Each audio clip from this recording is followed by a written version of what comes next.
jàllal ci kanam. Aliou merci Aliou. Abdoulaye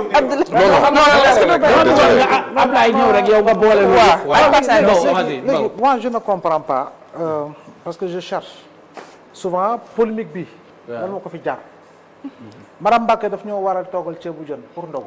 mu ne suñu tey boo leen ndogo daa leen toggal ceebu jën bu ne fata taraj. ceebu jaaga lay def sax. mu defar ceebu jën. waaw ñeex manqué ñu ne ko lii du ceebu jën. xam nga dégg ngeen ma. ceebu jën day ànd ak ñeex. waaw non ñu ne ñeex amut quoi ñu ne waa ceebu jën. waaw mais ceebu jën day ànd ak waaw ñeex. waaw non ba tey ceebu jën nga fa. ba tey ceebu jën la. waaye ceeb manqué na. amul ñeex. non ba tey ceebu jën la. maanaam macaat ba tey ceebu jën la. bu manqué kaani. waaw bu la neexee ñu manqué kaani. am ñeex manqué kaani. Deuxième élément, toujours pour dépassionner un peu le débat. Sénégal, après 67, c'est combien de personnes qui ont été assassinées? Et de 67 à 2004, combien de personnes sont passées, qui ont été jugées et condamnées à la peine de mort par Moussa? Amout. Et pourtant, la peine de mort était de rigueur et de vigueur. 67, le Moudjé exécuté 2 personnes, Abdou Ndakhte Faye et Moustapha Lo. Et pourtant, 2004, nous avons abolé la peine de mort. Entre l'avant-dernière personne guillotinée en France et la toute dernière personne guillotinée en France, quelle marge nous avons. La dernière personne guillotinée en France, guillotinée, je dis bien, c'était en 1977. Donc, pour dire que le plus important, moi, le mot pourquoi, parce que je parle surtout des acteurs politiques, nous avons criminalisé. Nous avons criminalisé. Mais criminaliser, mais wax nga lutax criminaliser loi bi li nga durcir loi bi jappane ñu doon porter combat bi ñu li baxna té ñom fatali nañu ni bu ñuy wax waxu criminalisation da leen waxon ni leen bo leen duggé ci criminalisation jafé dina am parce que dinañu fekk nit bu dox loxo dox ci mbéd bi dam loxo ñu japp ko ne góor jigéen la té buñ la xasse ba jiñ rek automatiquement tu es sous instruction nga jëm té mën nga def instruction par ça 5 ans 10 ans on se rend compte que tu ne l'étais pas. Tu vas un peu, fu ñu war a mën a dugg bu ñu demee ci criminalisation. te moo ko fi tey souvent da ngay dégg ñu ne waa Pastef nee nañu je sais pas ñoom daam la Ousmane Sonko nee na mais référendum 2016 tous ceux qui ñëpp laa wax ñi doon wax non tous laa wax ñoo amoon benn vision par rapport à l'homosexualité doon ko jiñ nguuru président Macky Sall. Effectivement.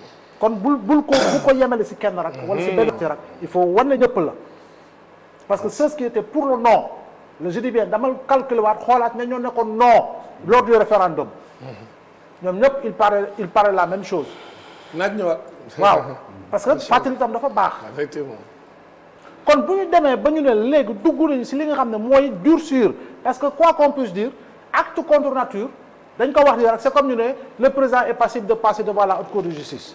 Pourquoi on insiste pour ñu wax ñu lan pour haute trahison pourquoi on insiste ñu ne wax leen définir leen ñu lan mooy haute trahison du tey mais pour haute trahison rek c'est vague mais définir ko dañuy xam la palette de mise en accusation possible contre un ex-président waaw non xaaral ma ñëw rek non ba tey y a rien d'absolument complet yow je dis non dama ne xaaral ma ñëw rek y a rien d'absolument complet kon loi bi bu ñu ne contre nature c'est un fourre-tout xam nga mooy lan voilà contre nature mooy lan voilà c'est-à-dire que dañ koy définir c'est la criminalisation non par ma ñëw rek criminaliser quoi d'abord définir leerul kay ñu leeral ko d'accord s'il vous plaît mais du problème mooy criminalisation tu m'écouteras comme tu demandais à Pa Moussa de t'écouter gis nga criminalité boo waxee ñu ne la contre nature mais contre nature da nga koy définir loi bi ne góor ak góor buy sëy contre nature la jigéen a jigéen buy sëy contre nature la kuy sëy ak mala contre nature kuy sëy ku néew contre nature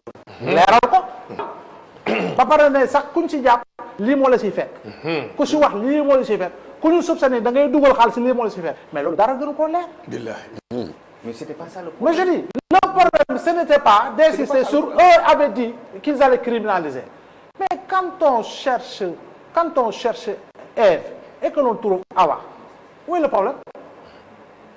C'est pas pareil. Non, je dis bien. Non, si. Non, si. Allô.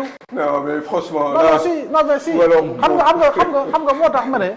gis nga ku nekk dina si am position oui mais tey jii nii yow wax nga ko ñun wax nañ ko juristes yi xëy na ñoom ñoo si war a gën a gindi.